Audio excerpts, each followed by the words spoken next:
नमस्कार, मनी गुरु की इस खास पेशकश में आप सभी का स्वागत है। मैं हूं स्वाति रायना। आज हम आपको बताएंगे टैक्स से जुड़ी कुछ बारीकियां, जैसे कि ईसॉप, इस पर टैक्स के नियम क्या कहते हैं, प्रोविडेंट फंड निकालने पर क्या टैक्स लगता है, साथ ही एनपीएस में निवेश से कैसे बचा सकते हैं आप टैक्स। इसके अलावा भी नौकरी पेशा के लिए टैक्स बचाने के कुछ और नियम पर खास चर्चा। हमारे साथ है दो खास experts, tax expert Sunil Garg और रुचिका भगत, टैक्स एक्सपर्ट हमारे साथ हैं। सुनील जी, रुचिका, दोनों का स्वागत करते हैं मनी गुरु के आज के इस खास कार्यक्रम में।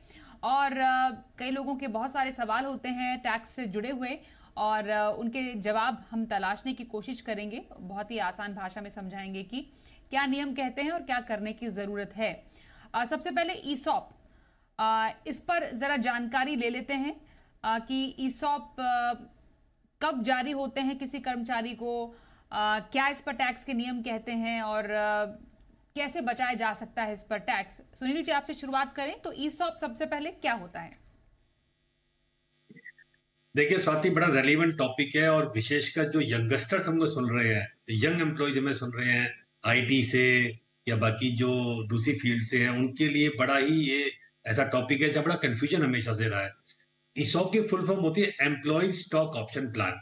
बहुत सारी कंपनीज और जनरली हमने स्टार्टअप्स में देखा है कि वो क्या करते हैं, अपने एम्प्लॉयज को रिटेन करने के लिए उनको शेयर्स देते हैं कंपनी के, और बड़े डिस्काउंटेड प्राइस पे दे देते हैं, फेस वैल्यू पे दे देते हैं। अब होता क्या, उसमें तीन स्टेज है टैक्सेशन की। पहला, जब आप ज्वाइन करते हैं तो कंपनी आपको एक राइट देती है कि आप इस राइट को एक्सरसाइज कर पाएंगे।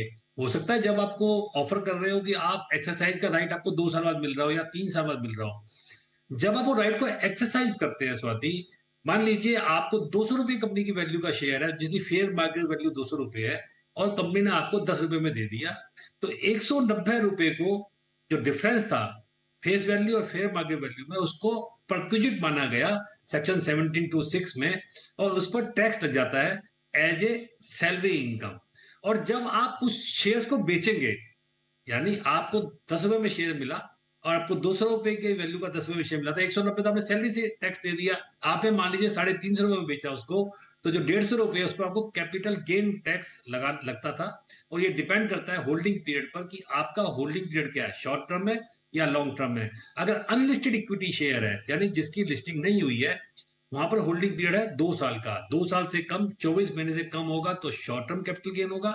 अगर 2 साल से ज्यादा होगा तो लॉन्ग टर्म कैपिटल गेन होगा। हाँ, सरकार ने एक फायदा दिया, आपने 10 रुपए का शेयर 350 बेचा, पर चूंकि आप 200 रुपए पर टैक्स दे चुके थे, तो आपकी कॉस्ट ऑफ एक्विजिशन जो मानी जाएगी वो अब 200 रुपए मानी जाएगी, और डिफरेंस पे आपको टैक्स देना होगा। ये इस ऊपर मोटा मोटा नियम है। लेकिन स्टार्टअप को लेके सरकार ने एक बड़ा फैसला किया था माननीय वित्त मंत्री जी ने 2021 के बजट में, और ये कहा था कि अगर आप एक एलिजिबल स्टार्टअप है तो हम आपको एक बेनिफिट दे रहे हैं। और बेनिफिट जो दिया था बड़ी तरीके से दिया गया था, घुमा के वो बेनिफिट दिया गया है। उसमें इन्होंने कहा कि टैक्सेबिलिटी को हम डेफर नहीं कर रहे हैं, यानी जिस साल में आपने ईसॉप को एक्सरसाइज किया, आपने अप्लाई किया कंपनी के पास में ईसॉप शेयर्स के लिए, टैक्सेबल तो उसी साल में होगा, लेकिन आपसे टैक्स चार्ज नहीं कर रहे हैं। कैसे नहीं कर रहे हैं? तो सरकार ने एक स्पेशल नियम दिया, लेकिन वो केवल एलिजिबल स्टार्टअप के लिए है। और ये कहा कि 48 मंथ्स के लिए हम टैक्स को डेफर कर रहे हैं। टैक्सेबिलिटी उसी साल में होगी, यानी इनकम तो आपको वहीं दिखानी पड़ेगी जब आपको ईसॉप मिला था। टैक्सेबिलिटी को डेफर कर दिया, 48 मंथ्स तक आप उस टैक्स को डेफर कर सकते हैं। यानी एम्प्लॉयर भी टैक्स 48 महीने बाद, 4 साल बाद आपका टैक्स काटेगा। पर 2 कंडीशन आपको पूरी करनी पड़ेगी। नंबर 1, आप अपने एम्प्लॉयर की नौकरी नहीं छोड़ेंगे, यानी आपको बांध लिया। नंबर 2, आप उन शेयर्स को नहीं बेचेंगे। अगर आपने नौकरी छोड़ दी या शेयर्स को बेच दिया, तो फिर आपको टैक्स उसी साल में लग जाएगा जब आपने इनमें से कोई भी काम किया। लेकिन एक विशेष बात याद रखनी है कि स्टार्टअप में भी केवल एलिजिबल स्टार्टअप, और एलिजिबल स्टार्टअप में वो जिनको इंटर मिनिस्ट्रियल बोर्ड से परमिशन मिली हुई है, बाकी स्टार्टअप भी इसमें नहीं आते हैं। जी बिल्कुल। अब सुनील जी ने समझाया शुरुआती अपने जवाब में कि किस तरीके से ईसॉप पर टैक्स के नियम लगते हैं। रुचिका, ये जो हम जिन शेयर्स की बात कर रहे हैं जो एम्प्लॉयज को देती है कंपनी, ये इसमें लिस्टेड और अनलिस्टेड दोनों शेयर पर क्या नियम अलग अलग हैं, क्या कहते हैं? जी बिल्कुल, इसके अंदर दोनों पे अलग अलग है। जैसे कि लिस्टेड शेयर्स हैं, उसका time period of holding capital gains निकालने के लिए अलग है, और अनलिस्टेड का time period of holding capital gains निकालने के लिए अलग है। तो इसके अंदर जैसे कि 3 स्टेजेस है। पहले तो आपने ऑफर किया, एक रिजर्व पीरियड रख दिया जिसके अंदर आपको ये ऑप्शन एक्सरसाइज करनी है। तो जिस साल आपको ऑफर मिलता है उस साल में कोई भी टैक्स ट्रीटमेंट नहीं है। जिस साल अल्टीमेटली आप इस ऑप्शन को एक्सरसाइज करते हैं उस साल जो आपका डिफरेंस है वो आपको सैलरी के अंदर टैक्सेबल होगा। माने आपकी जो फेयर मार्केट वैल्यू थी और जितने का आपने पे किया, जो डिफरेंस है वो आपको सैलरी में टैक्सेबल हुआ एज पर क्विजिट्स। थर्ड स्टेज आती है जब आप अल्टीमेटली इन शेयर्स को बेचते हैं जो आपको ईसॉप्स मिले। अब अगर आपकी लिस्टेड कंपनी है तो उसके अंदर हम जब टाइम पीरियड देखते हैं तो 1 साल का देखेंगे। 1 साल से कम है तो शॉर्ट टर्म, 1 साल से ज्यादा है तो लॉन्ग टर्म। अगर अनलिस्टेड शेयर्स हैं तो हम 2 साल का टाइम पीरियड देखते हैं। 2 साल से कम है तो आपका ये है शॉर्ट टर्म, अगर 2 साल से ज्यादा है तो लॉन्ग टर्म होगा। इसके अलावा एक और विकल्प भी हो सकता है ईएसयू के अलावा, अगर ईएसओपी के अलावा अगर हम देखें तो आरएसयूज देती है आजकल कंपनी। आरएसयू के अंदर क्या होता है, सेम है ईसॉप्स की तरह, मगर यहाँ पे आरएसयू आप बोनस की तरह देते हैं और एम्प्लॉय को रिटेन करने के लिए ये बोनस मिलता है। तो आपने एक कंडीशन लगा दी, अगर आप मेरे साथ 5 साल काम करेंगे तो मैं आपको इतने आरएसयू दूंगा। तो इसमें अगर एम्प्लॉय 5 साल से पहले छोड़ के चला गया तो आपको उसको कोई भी शेयर नहीं देना है। अगर 5 साल तक एम्प्लॉय आपके पास रिटेन रहता है तब आप उसको आरएसयू देते हैं, क्योंकि एम्प्लॉय इसके लिए कुछ भी पे नहीं कर रहा। तो जो भी फेयर मार्केट वैल्यू होती है 5 साल बाद उस शेयर्स की, वो एम्प्लॉय के हाथ में एज अ सैलरी टैक्सेबल होती है परक्विजिट्स के अंदर। और कैपिटल गेन ट्रीटमेंट सेम होता है जो ईसॉप्स का होता है। ओके, तो आपने आरएसयूज का यहाँ पर जिक्र किया, और ईसॉप पे भी ये नियम रुचिका लागू होते हैं कि अगर मानिए बेचा नहीं शेयर और कंपनी छोड़ दी एम्प्लॉय ने और ईसॉप है उनके पास, तब भी यही ट्रीटमेंट होगी? जी बिल्कुल, अगर आपके पास ईसॉप्स आ गए हैं और आपने कंपनी छोड़ दी है तो इस केस में आपके पास शेयर्स हैं तो वो आपको कैपिटल गेन्स उसी तरीके से लगेगा जो नॉर्मल प्रोसीजर्स है कैपिटल गेन के। ओके, ये जो होल्डिंग पीरियड है सुनील जी, इसमें जब हम शेयर बेचने पर जो कैपिटल गेन टैक्स के नियम लगेंगे, unlisted share, in case of unlisted share हम देख रहे हैं जो कि 24 महीने से पहले अगर शेयर बेचते हैं तो आपको short term capital gain tax लगेगा। लॉन्ग टर्म तब लगेगा जब 24 महीने से ज्यादा आप होल्ड करते हैं, आपको लाभ होता है तो उस पर long term capital gain tax लगेगा, जो कि नियम कहता है उसके अनुसार 20% टैक्स प्लस इंडेक्सेशन लाभ मिलता है। ये होल्डिंग पीरियड जब कर्मचारी को अलॉट किए जाते हैं शेयर तब से है, या फिर जो ओरिजिनल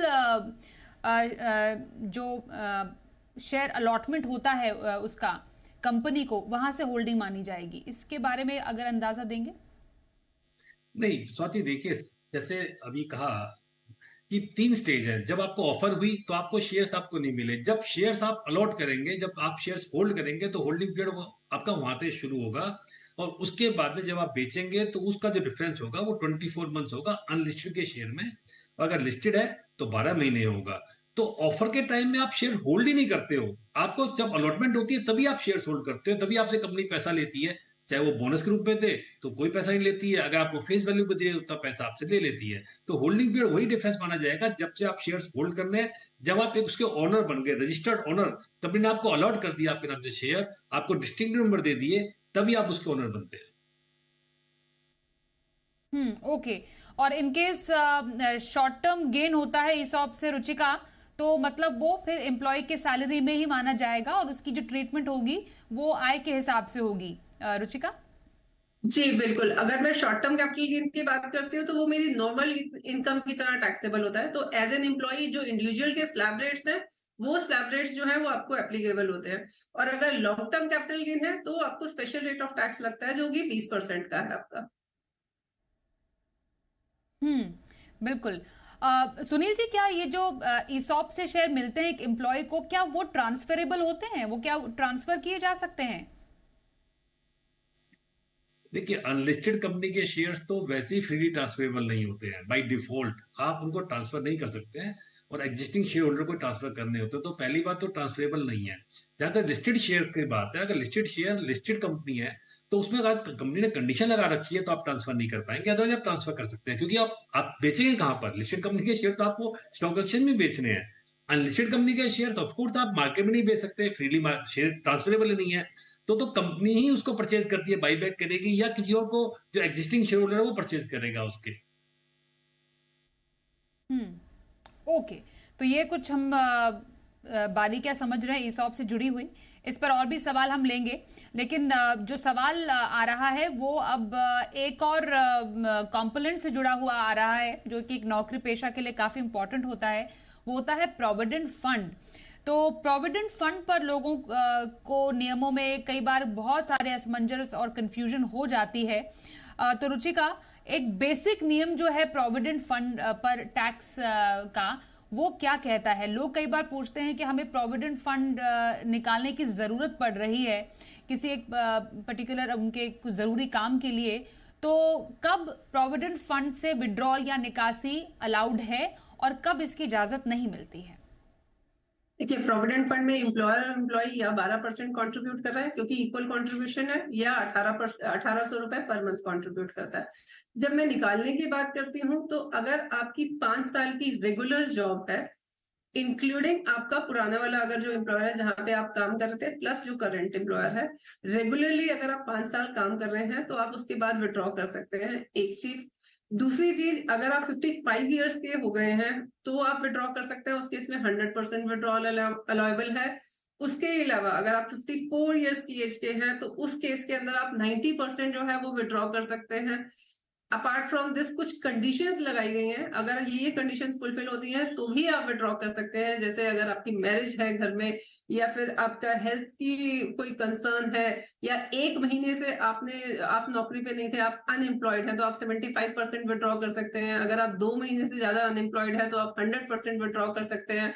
सिमिलरली अगर आप मकान बना रहे हैं, ये सारी कंडीशंस हैं। अगर ये कंडीशंस फुलफिल होती हैं तो आप विड्रॉ कर सकते हैं अपने पीएफ के अंदर से, बैलेंस में से।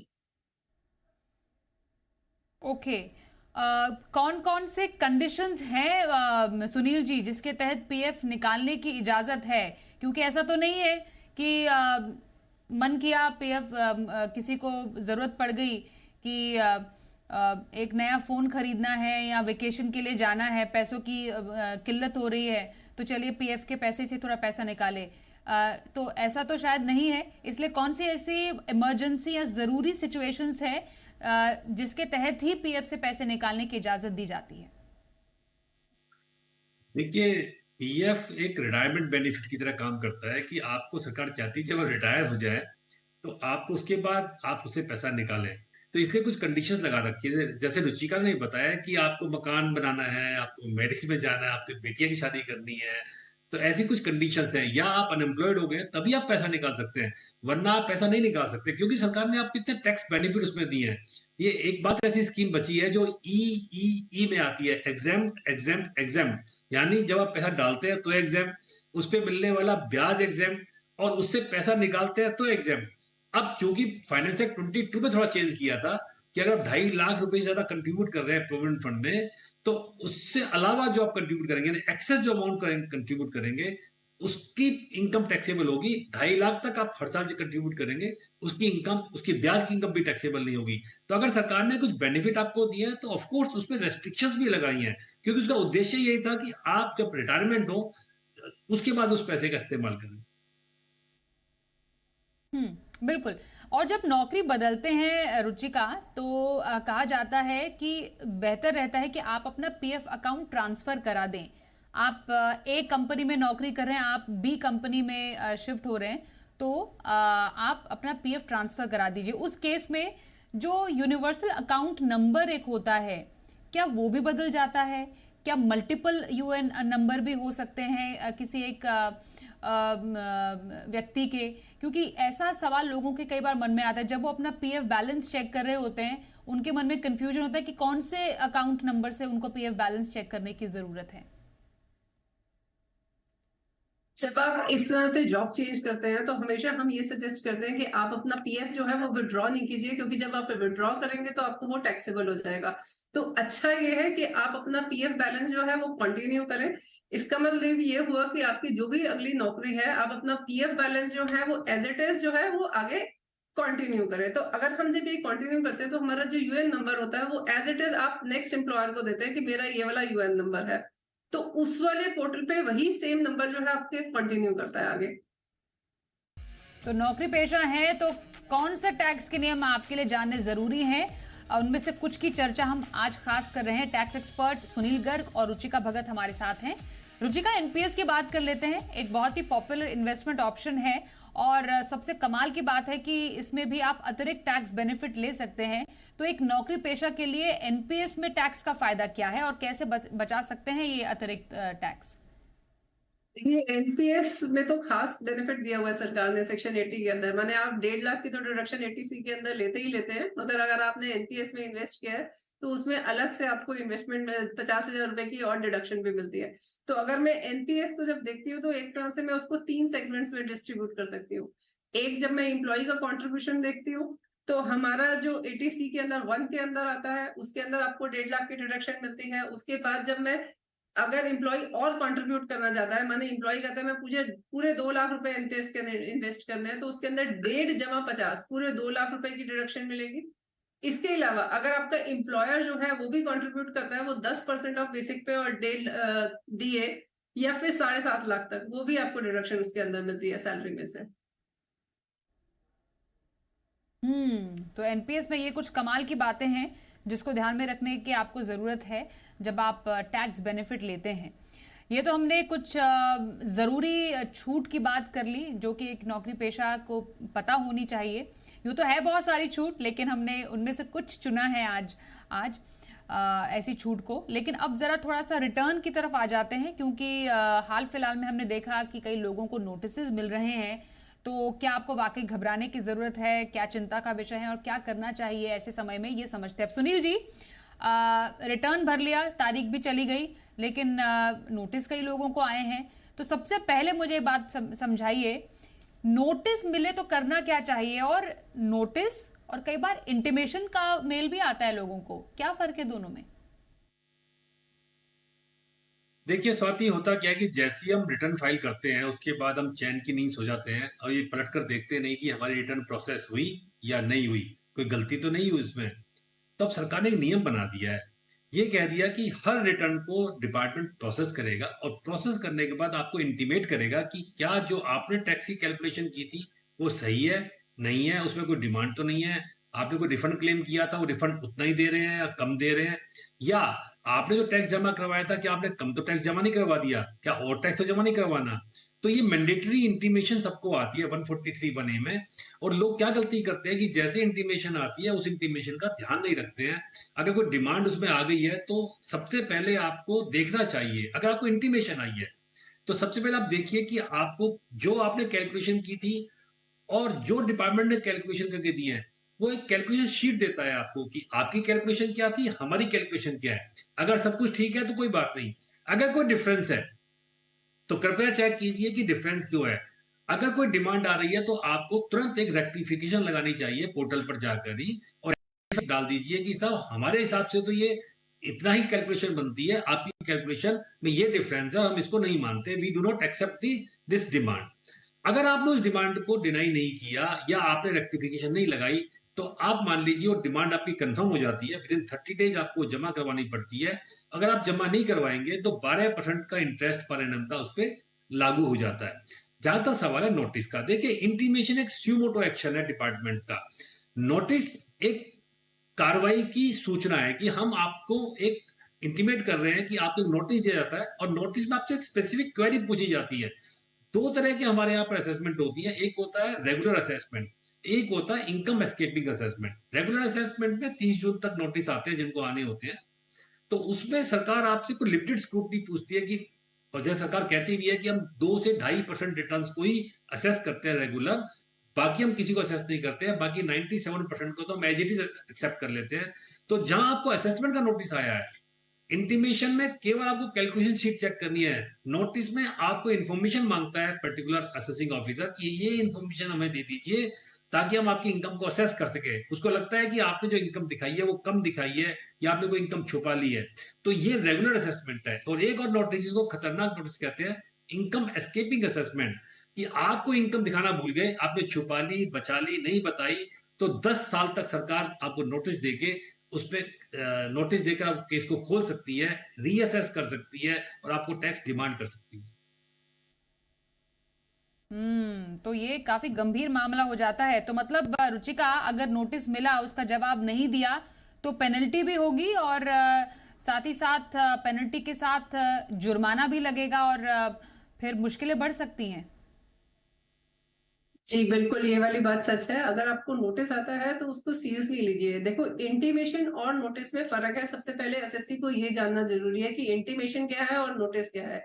इंटीमेशन में वो आपको सूचना दे रहे हैं, जिसको आप डिनाई भी कर सकते हैं और एक्सेप्ट भी कर सकते हैं। नोटिस का मतलब है कि आपकी उनको लगता है कि आप गलत है, इसलिए वो आपको नोटिस भेज रहे हैं। तो जब वो नोटिस अगर आपको भेजते हैं तो आप उसको सीरियसली लें, उसको पढ़ें, उसमें क्यों आपको नोटिस आया। सबसे पहले यह जानना जरूरी है। आपने नोटिस, या तो आपने डिडक्शन क्लेम ज्यादा की होगी, या आपने इनकम जो है वो नहीं दिखाई है। आपकी 26 ईयर्स में इनकम आ रही थी, मगर आपने वो इनकम डिस्क्लोज ही नहीं की अपनी रिटर्न फाइल करते हुए, ये भी हो सकता है। या फिर आपने जो है एक्सपेंसेस ज्यादा क्लेम कर लिए, या कुछ फिक्टिशियस एक्सपेंसेस क्लेम कर लिए। इस तरह का आपने कुछ भी एक्सपेंस जो आपने अपनी इनकम जो है वो अंडरस्टेट की है इसके अंदर, तो वो आपको ये नोटिस भेजेंगे। या एक्सपेंसेस जो है आपने वो ओवर क्लेम किए, डिडक्शन ज्यादा क्लेम किए, कुछ भी इस तरह का रीजन हो सकता है जिसकी वजह से वो आपको नोटिस देंगे। और अगर आपको नोटिस देंगे तो आप उसका प्रॉपर रिप्लाई बनाइए, देखिए वो क्यों आया है, उससे अगेंस्ट पूरे आंसर लिखिए। अगर आपको लगता है आप ठीक है, आपका जो केस है वो ऑब्वियसली वो क्लियर हो जाएगा। ऐसा नहीं है कि नोटिस आया तो आपको डिमांड पे करनी ही करनी है, ऐसा कुछ नहीं होता है। अगर आपका केस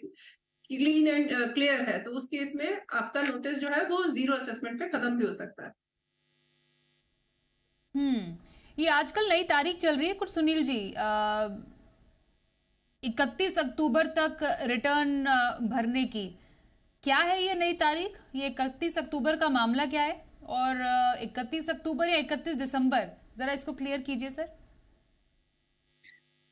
देखिए, हमारे यहाँ पर जो केस ऑडिट होते हैं उनके लिए डेट 31 अक्टूबर ही थी। 31 जुलाई जो नॉन ऑडिट केस हैं उनके लिए होती है। तो 31 अक्टूबर में जनरली कंपनीज, फर्म ये अपनी रिटर्न फाइल करती हैं।